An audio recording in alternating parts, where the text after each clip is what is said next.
Let's jump right into a story that honestly goes way, way beyond the boundaries of a soccer pitch. We're looking at a phenomenon that has basically baffled fans and commentators all over the world.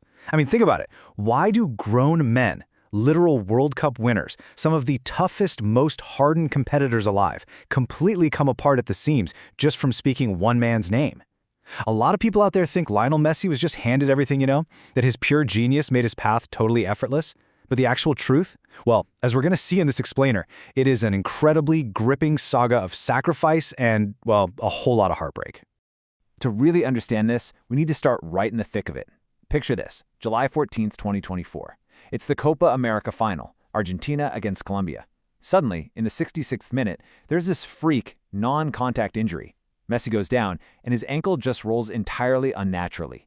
He actually has to hand off the captain's armband, limp over to the bench, and take off his shoe, and his ankle is swollen to literally twice its normal size. Then the cameras catch it. The greatest player of his generation just totally breaking down, sobbing into his hands. But here is the absolute craziest part. His teammates? They see him crying on the big stadium screen, and something inside them just snaps. They didn't win that final despite losing him. They won it 1-0 because they flat out refused to let his tears be the ending to the story. Okay, let's dive into this. Because to really wrap your head around their reaction in 2024, you absolutely have to understand the sheer nightmare of the previous 2 decades. Just look at this suffocating, rapid-fire sequence of brutal defeats. 2007, a crushing 3-0 Copa America loss to Brazil. 2010, getting humiliated 4-0 by Germany in the World Cup. 2014, that agonizing World Cup final defeat where he literally had to walk right past the trophy. And then, back-to-back Copa America penalty shootout losses to Chile in 2015 and 2016. In that 2016 final, Messi actually skied his own penalty over the crossbar. Standing there on the field at 29 years old, having just lost 4 finals in a row, he just came apart. He quit the national team right then and there. And this brings us to a massive, massive disconnect. The public label slapped on Messi by a fiercely demanding nation was, frankly, brutal. The media called him cold. They called him distant. They said he lacked the absolute fire needed to lead, that he was never ever going to be Diego Maradona. Every single defeat was hung squarely around his neck. But the private reality, what his teammates actually saw behind closed doors, completely different. While the whole country blamed him, in private, he was the guy absorbing an entire nation's heartbreak. He swallowed all the hits, constantly lifting up his younger teammates so they wouldn't have to carry that devastating burden. Now, what's really interesting about this number 15 is the incredible story behind it. Because right when Messi quit in 2016, a 15-year-old kid back in Argentina sat down at his computer and wrote this desperate, deeply heartfelt letter online to his hero. Now, this kid was a nobody at the time, right? Just some teenager in a youth academy who literally had a poster of Messi on his bedroom wall. He wrote this letter begging Messi to stay, not as a future teammate, but just as a heartbroken young fan. That 15-year-old kid, that was Enzo Fernández. Just look at how this teenager signed off his letter. Thank you and forgive us. I mean, wow. He was actually apologizing on behalf of an impossibly demanding country that had piled this crushing weight onto one single man's shoulders. He told Messi to just play for fun, because when Messi had fun, the whole country had fun. And the incredible payoff to all this? 6 years later, that exact same kid, Enzo Fernández, would be standing right next to Lionel Messi in Qatar, lifting the actual World Cup and being named the best young player of the entire tournament. You really can't write a better script than that. To pinpoint exactly when the tide truly turned for this group, we have to go back to July 3, 2019. Argentina had just lost the Copa America semifinal 2-0 to Brazil. Just like that, another tournament gone. Another long summer of going home empty-handed to a country that was fully ready to point fingers.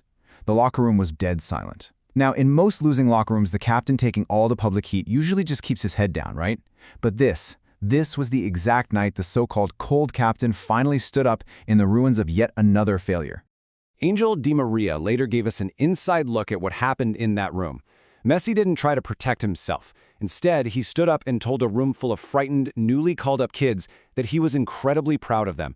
He told them they had earned the shirt and that they belonged exactly where they were.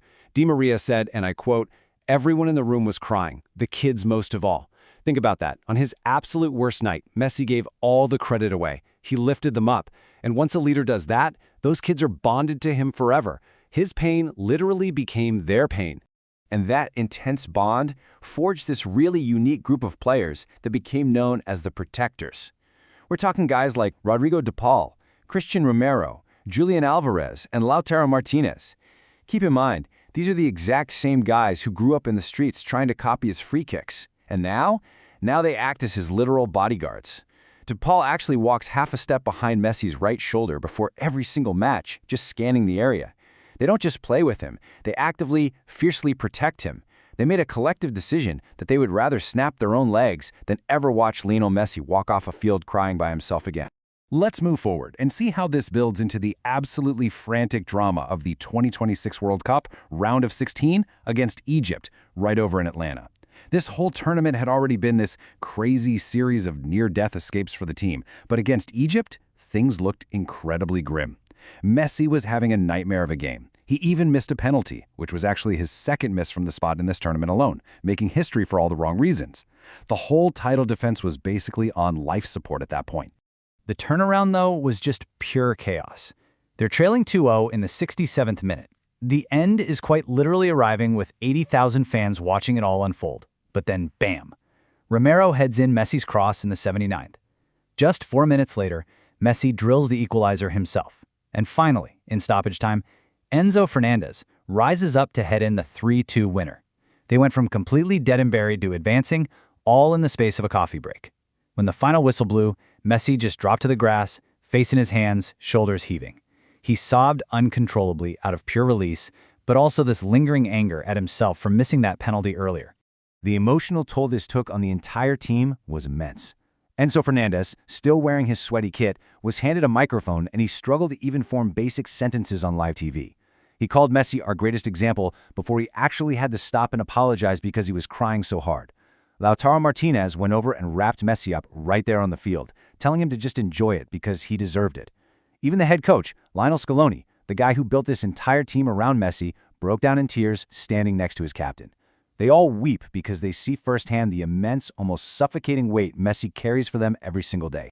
And this brilliantly illustrates what happened just a few weeks prior to that, on June 16, 2026, in Kansas City. It was Argentina's very first match of that World Cup, playing against Algeria. Messi scores in the opening minutes, right? But instead of doing a massive celebration, he pulls his sweat-soaked shirt up over his face and wipes away tears before the game has even barely begun. He actually goes on to score a hat-trick at 38 years old, tying Miroslav Klose's all-time record for the most goals in men's World Cup history. But you know what? That historic record barely even mattered to him that night.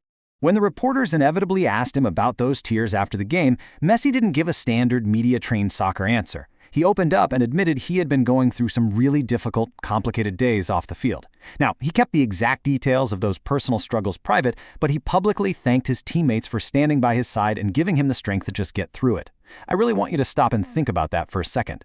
The most famous athlete on planet Earth, a guy with 8 Ballon d'Or trophies, was carried through a deeply private off-field struggle not by his immense fame, not by his vast wealth, but by the young men who used to literally have his poster on their bedroom walls.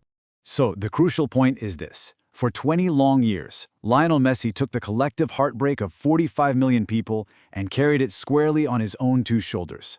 He took every single insult, every bitter failure, just so the rest of the country could keep on dreaming. But the ultimate resolution we are witnessing right now is profoundly different. His teammates know exactly what he endured for them. So now, when the weight finally shows on his face, they're the ones who step in. The man who swallowed every hit for 2 decades is finally, in his last days on the pitch, letting his brothers carry him for a change. Which leaves us with this final, lingering thought as he heads into his absolute last World Cup match this coming Sunday at age 39. If a legacy is measured not just by the shiny silver and gold sitting in a trophy cabinet, but by what you were truly willing to endure for the sake of others, is this the greatest love story in sports history? Think about it. They aren't crying for a soccer player anymore. They're crying because the man who raised them on the grass is finally letting himself be held. Take a moment to really think about that and what it truly means to lead.